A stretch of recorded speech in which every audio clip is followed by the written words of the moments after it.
It's revealing brand new details surrounding a horrific mass shooting in Highland Park, Illinois, during a 4th of July parade. The act of pure evil, leaving 7 people dead and injuring 30 more. First of all, the lack of compassion for the 7 who were killed by this man, Jesse Waters, is absolutely an act of pure evil. Authorities say just minutes ago, the suspect had 2 prior run-ins with law enforcement. In April of 2019, an individual contacted Highland Park Police Department a week after learning of Mr. Cremo attempting suicide. The matter was being handled by mental health professionals at that time. The second occurred in September of 2019. A family member reported that Cremo said he was going to kill everyone, and Cremo had a collection of knives. The police responded to his residence. The police removed 16 knives, a dagger, and a sword from Cremo's home. There were a combination of which, I don't have the exact count, at least 2 rifles, some pistols, and possibly a shotgun. Those were seized at his father's home pursuant to a search warrant yesterday. Authorities also saying 21-year-old Robert Cremo was disguised as a woman to escape the scene and had planned the attack for weeks in advance. That's a very odd segue, Jesse. Why don't you have a clip of any official saying this? We're learning he left warning signs online that nobody caught, including posting very disturbing images and videos. How about giving a moment of silence for, again, the lives that were lost due to just this stupid issue. Unfortunately, the carnage in America over the weekend doesn't end there. 30 minutes south of the Highland Park attack, 68 people were shot in Chicago. And 2 police officers were shot during a Philadelphia 4th of July fireworks show. Thankfully, they're going to be okay. There you go. That is something we can all be grateful for. But now, what are you going to talk about regarding the 7 that you have not shown any compassion towards, at least to my eyes? Democratic. Now, when I call him pure evil, Politicians wasting no time to go directly after guns. But again, Democratic politicians immediately point the finger at guns. That's not what he said, but I'm paraphrasing, so let's see the clip. Each day we're reminded there's nothing guaranteed about our democracy, nothing guaranteed about our way of life. We have to fight for it, defend it, and earn it by voting. Okay, well, that first clip was, in my opinion, terrible. I didn't hear him mention guns or this incident once. Our founders carried muskets, not assault weapons. If I was editing this segment for the 5, I probably would have started with this if I was going to try to back up Mr. Waters' claim that the Democratic politicians are directly blaming it on guns. And I don't think a single one of them would have said that you have a constitutional right to an assault weapon with a high-capacity magazine. Let's ask the question of why enraged people in other civilized nations in our world aren't committing these crimes.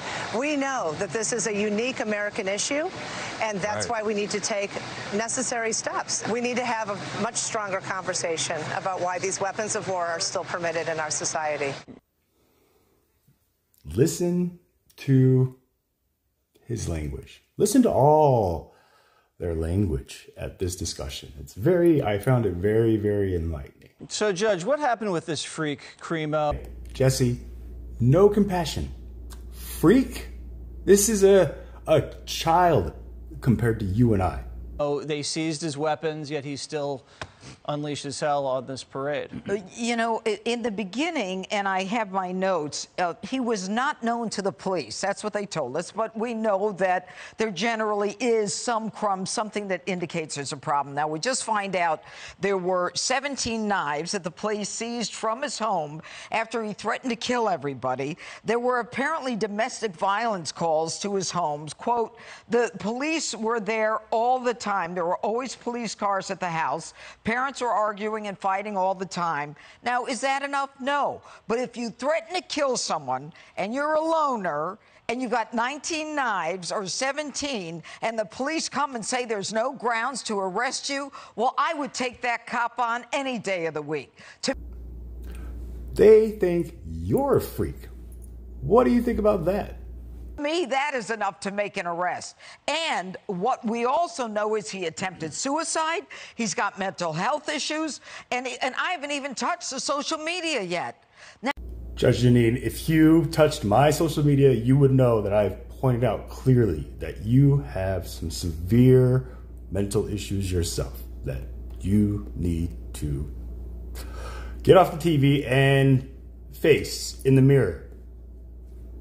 now, if this is a small town, is this a small town? Okay, the local cops should... Suburb of Chicago. It's a suburb. So the... Where are the facts? You don't even know what you're talking about. This is what I'm talking about. Local cops should know what's going on. Apparently, the mayor said something like, maybe it wasn't the mayor, but they had to call... Are the facts? You don't even know what you're talking about. This call the parents to pick this kid up from school. It's like he didn't have any family around him. This kid, once you isolate everything around him, you have to know that this kid is going to do something wrong. This is what I'm talking about. Whether or not you would know he was going to take down, you know, people at a parade, it's disgusting, it's sad. I would know that I've pointed out clearly that you have some severe mental issues yourself that you need to get off the TV and face in the mirror.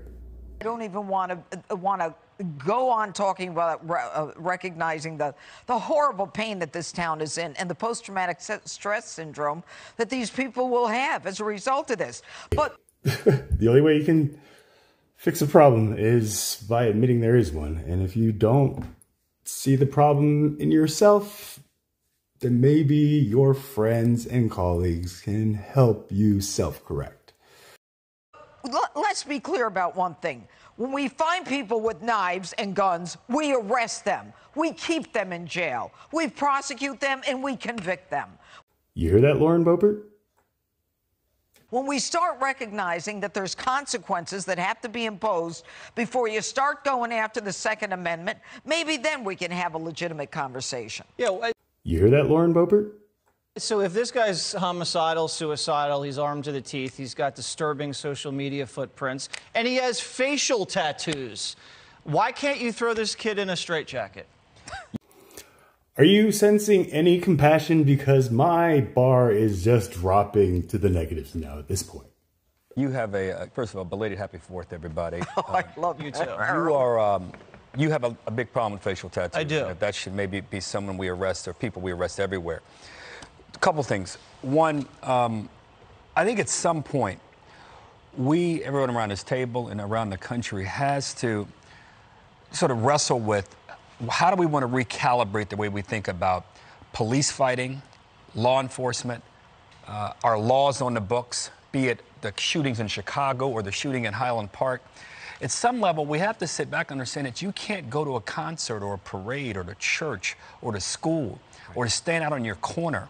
Or for that matter, can you imagine what we're going to do here in New York? I was riding in and the driver, bless his heart, he cut off a guy. I don't think he realized he cut the guy off, and the guy was honking his horn. And all I could think was if this guy had a gun, he might fire at us or fire in the car. So we've got to think long and hard about all of this. I've tried to tell my party on energy that we should be different. We got to rescind our position on the Keystone Pipeline and reverse it. We've got to drill more. Why do I say this? Not because I don't want to have a green energy platform in the country, but because We are at war in Ukraine, and the Russians have an upper hand. The same way Europe depends so heavily on oil and energy products from Russia, we in America depend on semiconductor chips and other technology from Asia. One of the reasons I say we have to invest in Congress, please pass the CHIPS Act, Democrats and Republicans alike. This man drops light on this table every time I've seen him come on. And I love any time that he comes on, because it's like a parent, like, waiting to see the child, like, take off on the bike on his own, you know, like, oh, you're doing it yourself. You know, like, but... Look back at guns and where we are. We have a public safety challenge.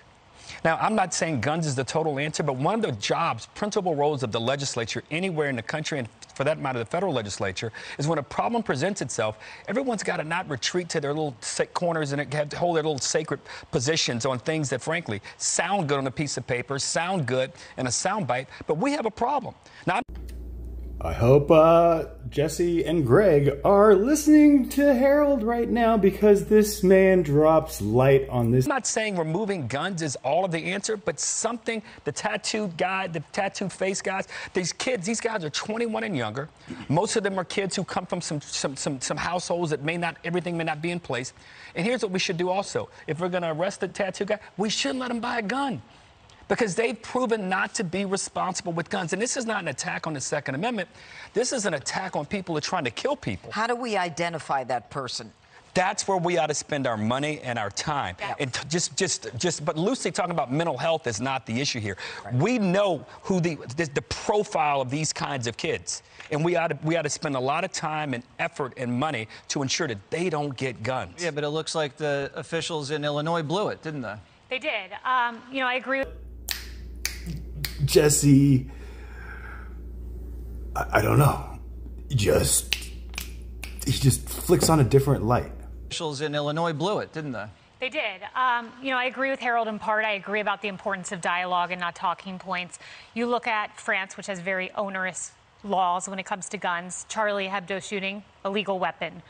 Paris attack, which killed 129, illegal weapon. Toulouse shooting, which almost happened on a train, which was thwarted, illegal weapon. If you're sensing a trend, you should. Jesse. Also very rare, we have reporters asking the right questions. That was an example of reporters asking the right questions. How many times did they ask, why didn't you involuntarily confine this guy? I don't know. He just flicks on a different light. We heard, well, it's situational. That's not enough. If I'm the legislature right now in the state of Illinois, I'm looking at the laws for involuntary confinement when you have someone who articulates their plan specifically in advance. We saw this in Michigan with the school shooting, where the kid literally drew on a piece of paper what he was about to do that morning. We saw it in Uvalde, where the individual texted someone and said, I want to shoot up an elementary school. They always articulate their threat 60% of the time, as I never cite the New York Times, but I will in this case, 60% of the time. So we need to figure out what we do when someone articulates a threat, because letting them just have free reign is simply not the answer. Greg? I'm Jesse Waters, and I've been at Fox for 18 years. I wanted to work at Fox because I liked watching television. And I started in the basement of Fox, in the newsroom. I was working in intake, so I was labeling tapes. I grew up on television. People come and see me on the street and say, Jesse, I remember you when you were a little guy and running around the streets. Who was the first president? People don't usually go from a producer to on air. It's a unique journey. Someone said, no, you have to go and do another market and then come on air. I said to myself, no. I don't want to do it that way. And then one day I got a call, Jesse, you're now going to be on the 5. And I had to take a breath and think, oh my gosh, it's a lot of pressure. You're only as good as your last show. Every single day, there's pressure to be excellent. And we take that pressure very seriously. We need to figure out what we do when someone articulates a threat, because letting them just have free reign is simply not the answer. Greg Gutfeld. Yeah, my name's Greg Gutfeld. I've been here for 13 years. When I think of the Fox audience, I think of people just like me. I actually believe that they know me and I know them. With shows that I do, it starts with revulsion. What are gladiator boots? Then number 2, it's confusion, like, wait a minute, I almost agreed with that. I didn't expect that. And then number 3, it's like allegiance. It's like, okay, I get it. Yes! Also, cannot stress enough the freedom I have. We are allowed to explore whatever we want and do the best we can. Every one of these cases, these fiends fit a type. They're these very white, unstable, disturbing looking people. And I really do feel that, you know, you can judge a book by its cover. In some cases you can. I think there's a correlation between disturbing, unstable behavior and people who deliberately try to make themselves look unappealing and unapproachable. That could be their cry for help. I mean, if you look at Antifa, I mean, that's how they look. So I think that, like, there is a red flag there that a lot of people, in the name of what, will not point out and go, when somebody is deliberately trying to deface themselves permanently or look in a way that makes them unapproachable, what are they trying to tell you? If beauty is a guide of what's possible, then what is deliberate ugliness? Like, why does somebody do that? We don't ask that anymore as people continue to deface themselves in so many different ways. Again, I'm going to be an old, what do you call it, an old saw on this. It wasn't suicide, it was suicide plus. The only reason why you do that is to create a spectacle for attention. So I think this one is a pretty square case of a copycat because it happened on the heels of these other ones. So what's the point there? If there are enough mass shootings to see these trends, to see that they're mostly young white males, not all of them, but they're rare enough that you can look at each one of them. So if you take them away from gang shootings, from domestics, or any kind of gun use in the purpose of a crime, just look at people shooting for the sake of shooting. It's always influenced by the previous attack. So if you thought that you could decrease these attacks by 30%, 40%, 50%, why wouldn't you do it? Why wouldn't you do it? The media could do that. We could just report the facts, be one and done, and leave instead of giving just nonstop coverage. The media, remember, they can decide not to cover something. Hunter's laptop, they were easy with that. Border chaos, they don't cover that. The riots after George Floyd's mostly peaceful, they didn't cover that. Look at the Akron shooting, right? They said that they covered the 60 shots from the police, but not the fact that the guy shot first. So they know how to not cover things. So I think it's time that we look at this stuff and decide enough's enough. If we, the press, can decrease these shootings by 30%, why the hell don't we? Maybe I'm grading this man a little too harshly. You're right, and I think we all need to be better at criminally profiling people. I'm criminally profiling you. You should. Right. You should, because I stole your lunch. Also, cannot stress enough the freedom I have. We are allowed to explore whatever we want and do the best we can. I would like to say to the audience, thank you for keeping me employed. This is the only time in my life where, okay, I get it. Maybe I might not get fired, at least for a longer period of time than before. So I appreciate it.